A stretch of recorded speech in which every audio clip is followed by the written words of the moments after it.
Hello YouTube, Romopar here, and what is probably going to be a really short video. Unless you've been living under a rock lately, you've probably noticed in the news that Fox News has been vehemently defending themselves against Obama's accusations that they've been calling the poor lazy, mooches, and sponges. This, of course, came into a speech recently that went viral, and rightfully so, I think. And, of course, they're denying that they ever said anything of the sort. They've been called out by Jon Stewart of The Daily Show. I haven't seen it yet. I'm sure Stephen Colbert did the same thing. It keeps hitting my Facebook feed over and over and over again. So what I decided to do, we're going to go ahead and do a real-time search. We're going to use Google as our best friend here, and we're going to just go ahead and look up. And I'm going to specifically use those words. Fox News called the poor lazy, called the poor sponge, called the poor mooch. And we're going to do a real quick Google search. You're going to be looking at this. This is real time. As I'm doing it, you're going to see the results as they pop up. So just go ahead and type it in and see what comes up. Calls poor. We'll start with lazy.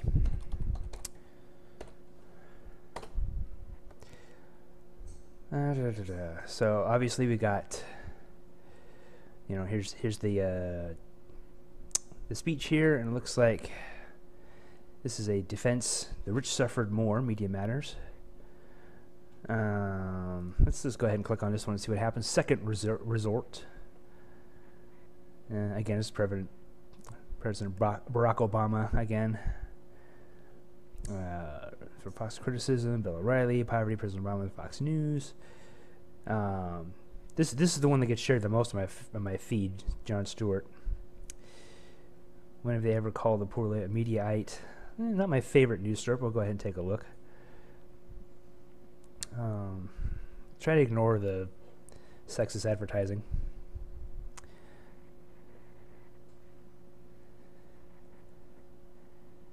Let's see here. A couple of quotes here. Fox Charles Payne, poor people are indebted servants who believe society owes them. Bill O'Reilly names true causes of poverty: poor education, addiction, irresponsible behavior, and laziness. So we're just going to go ahead and start with those two. I'm going to open up a new tab, and we're going to do a little bit more in-depth of a search here. So first we're going to start with Charles Payne. Poor people are indebted servants who believe society owes them. We're just going to go ahead and look that up.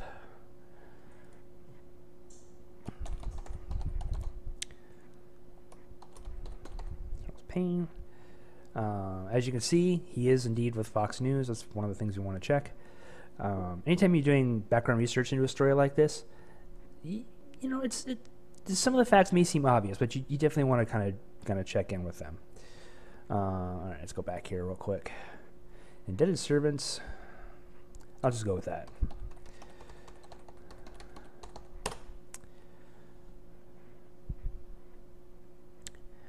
Here we go. MediaMatters.org. Hopefully they have a video clip, which we'll go ahead and play. They do.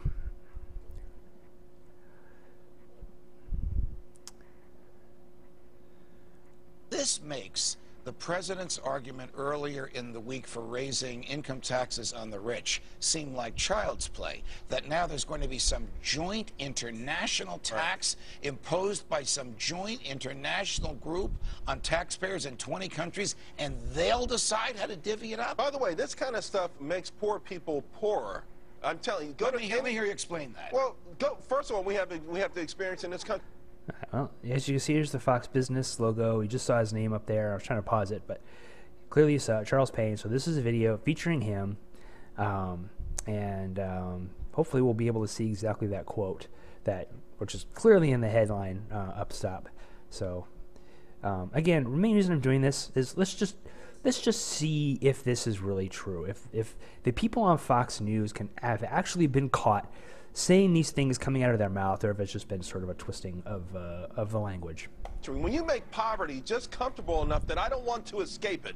That's why all major liberal candidates always talk about, hey, I'm going to give you higher minimum wage. Think about how dumb that is if I'm going to vote for you for higher minimum wage. Why is food prices going up? Because countries that say we want to do it on our own, countries that want to be great, Brazil, Russia, China, they're growing. These are the countries that Sally Struthers used to come on TV and beg for money for the poor Chinese. Now our U.S. Treasury is begging for them for money. Where's the free market in all this, Bob? I guess nobody in the leadership of these countries.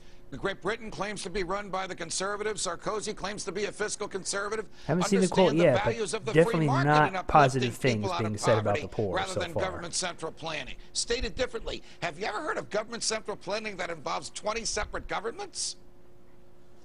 Well, no, I mean, this is crazy, and you're right. If people want to give money to charities around the world, nobody's stopping them from doing that, and that would be far more effective than funneling it through the world's major governments. I mean, that's crazy if you think that's a good way to help poor people. And you're right, it's just absurd. If we don't want these Wall Street firms and other financial centers to be engaging in speculation and running up prices, well, then stop printing money and stop bailing them out when things blow up in their face. If we had sound money, and if you made losses, then you eat them and don't share them with the taxpayers, that would do a lot more to restraining this, rampant speculation. Charles. I just want to say, the one thing that's being pushed in this country is the motto, the harder I work, the more I owe society. The less I work, the more society owes me. Right. We can't be a great country with that motto. Bammo, there it is. The less I work, the more society owes me, said who believes society owes them. So we've just confirmed half of it right there. Let's see if we can't find the other half. Attitude that the government has foised upon large numbers of Americans. So, and those same Americans have become hostage to the government. They actually become indebted servants to the government. Bango, busted, 2 for 2. All right, well let's back up and take a look at Bill O'Reilly. There's another quote for him because, hey, maybe it was just the one guy, just one guy, kind of mad. And so let's go take a look here. Bill O'Reilly, true causes of poverty, poor education, addiction, irresponsible behavior, and laziness. As you can see, there was the word. We're just going to go ahead and stick with that because that's really what we're focusing on here. Because that was the accusation that was made. Of poverty, laziness.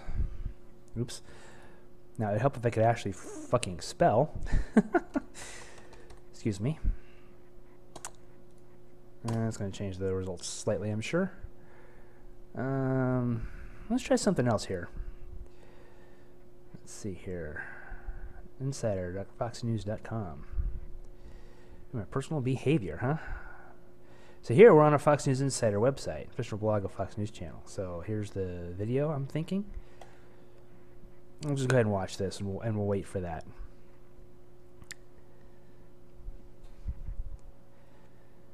There they are, the Rockies. What activities can't you do upon them? Biking. All right, skip that because we're not interested. Let's say 9-minute video. Hi, I'm okay, Bill so O'Reilly. Thanks for watching us tonight. Happy 50th birthday, War on Poverty. That is the subject of this evening's Talking Points memo. 50 years ago, President Lyndon Johnson announced that America would wage an intense war to lift millions of citizens out of poverty.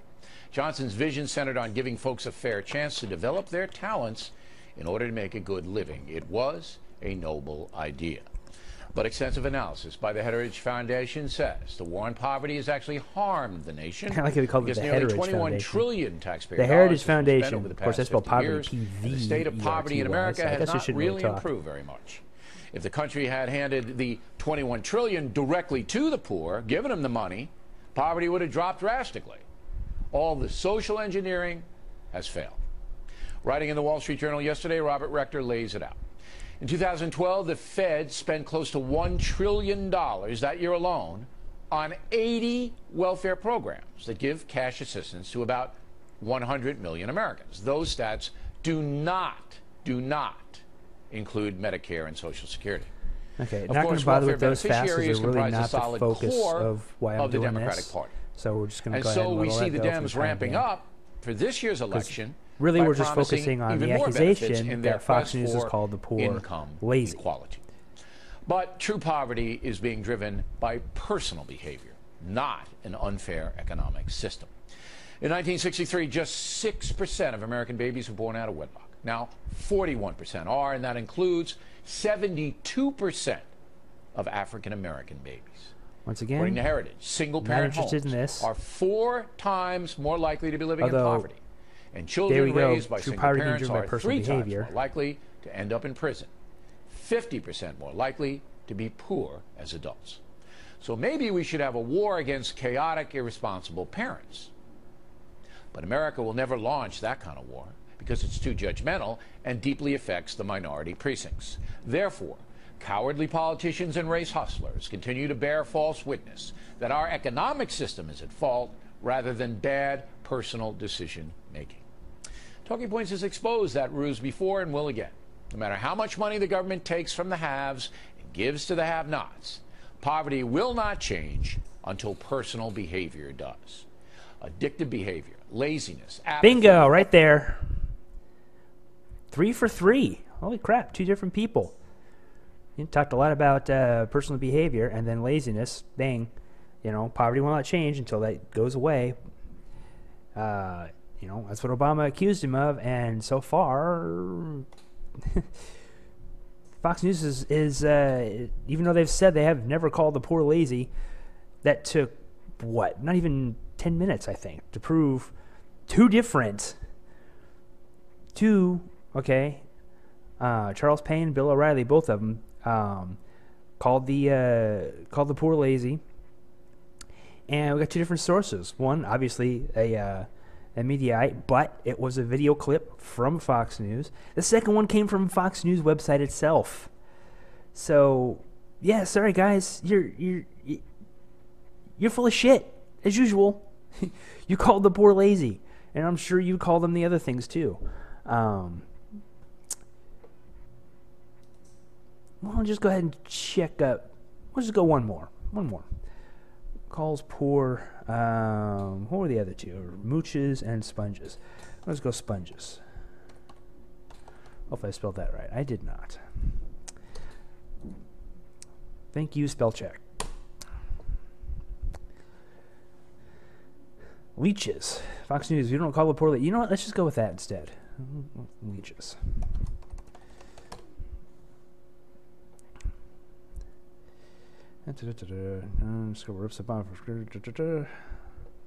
Fox News has thoughts on Obama's leeches speech. Well, let's go ahead and read what those thoughts are. They are bad thoughts. No shit. Honestly, I would be shocked if the headline was Fox News has thoughts on Obama's leeches speech. They're in favor. I think efforts such as the poor sponges, leeches don't want to work. Blah blah blah blah. Yeah, we read all that. We've seen it. So let's see here.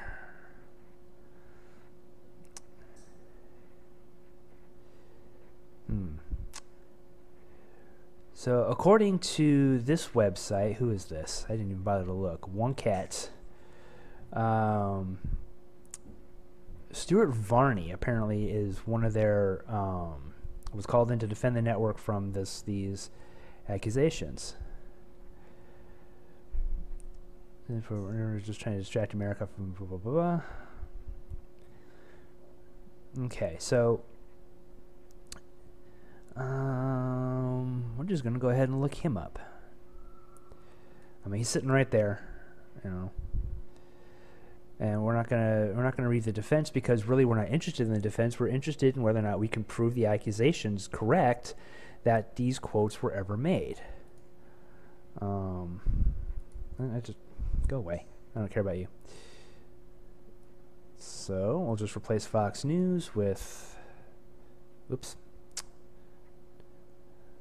All right, screw it. Hope I'm spelling this right. I doubt it.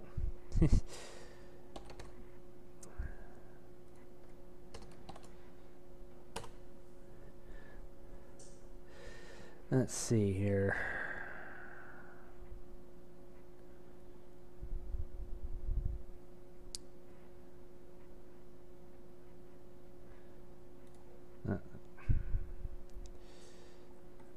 Try this once again. Sorry, folks. Yeah.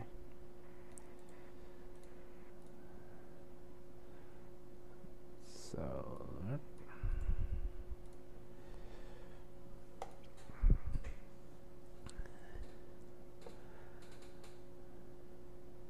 Okay, again, bunch more by Jon Stewart. Jon Stewart.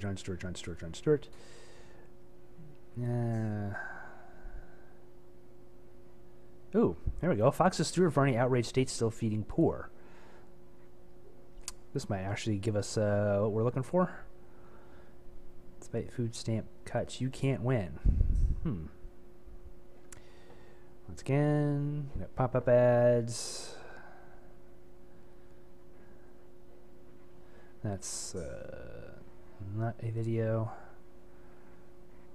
Here we go.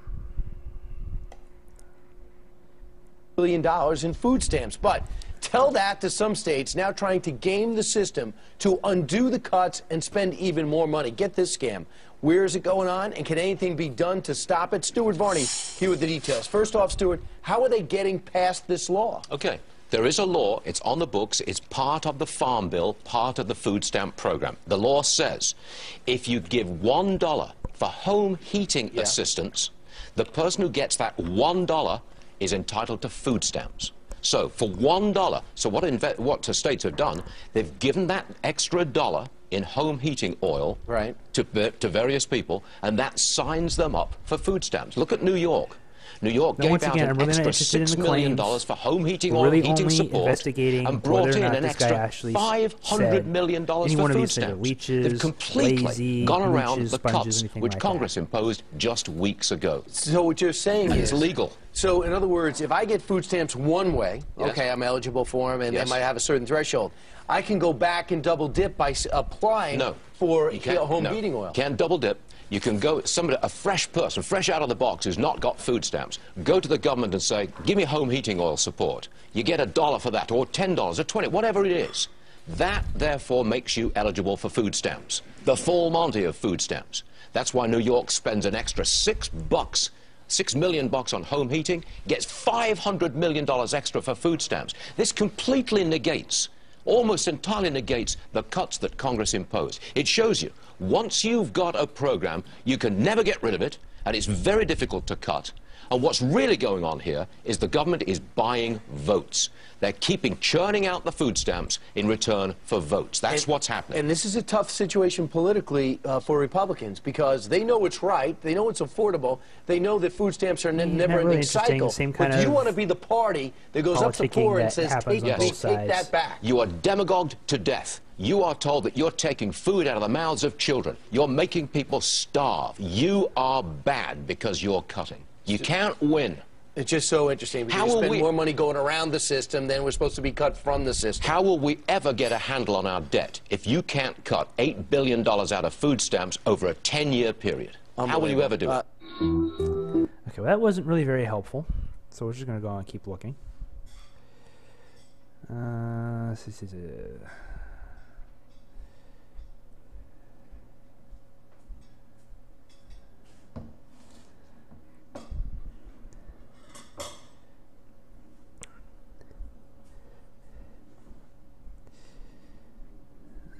I'm going to keep on looking. We'll go one more time.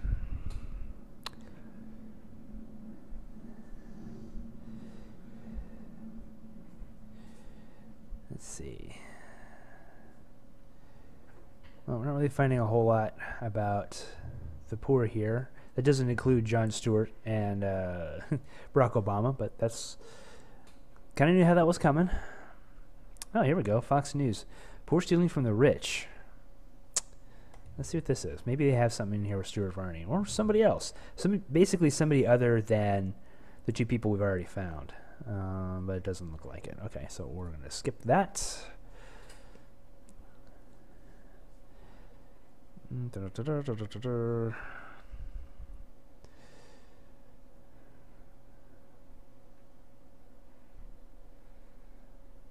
of stuff about food stamps. And now we're way off.